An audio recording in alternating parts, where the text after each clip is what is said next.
Akhirnya muncul Yusuf Hamka dukung Ida Susanti polisikan adik perempuan nikah ngaku jadi pria.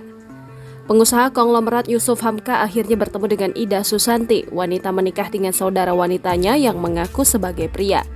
Diberitakan sebelumnya, Ida Susanti mengaku bahwa ia dinikahi oleh seorang pria bernama Nardinata Marsioni Suhaimi yang dikabarkan sebagai adik perempuan Yusuf Hamka.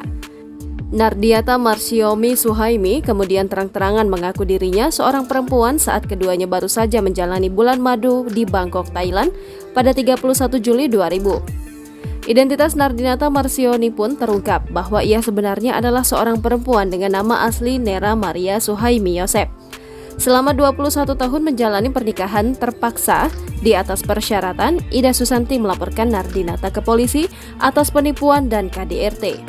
Ida Susanti menduga kasus tersebut tak diusut lantaran Nardinata merupakan adik dari pengusaha ternama yakni Yusuf Hamka.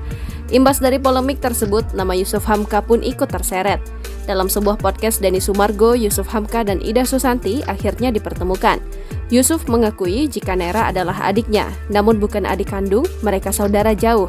Ia juga mengaku sempat berkomunikasi dengan Nera 3 tahun yang lalu. 3 tahun yang lalu sempat kontak, dia hanya bilang dia lagi di Filipina, yang namanya Nera gitu. Jadi kadang kala ada adik saya yang namanya Sari, oh dia lagi ada di Amerika. Waktu itu mereka kontak karena sedang heboh-hebohnya kasus saya dengan bank syariah swasta. Ucap Yusuf dilansir dari kanal YouTube Curhat Bang Denny Sumargo, Senin 9 Oktober 2023.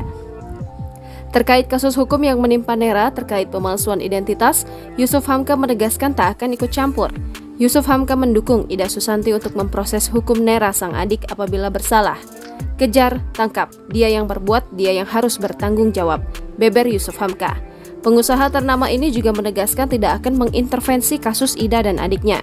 Dia yang berbuat, dia yang bertanggung jawab, dan saya tidak akan intervensi, baik ucapan satu kata pun ataupun Rp1, katanya. Download Tribun X sekarang, menghadirkan lokal menjadi Indonesia.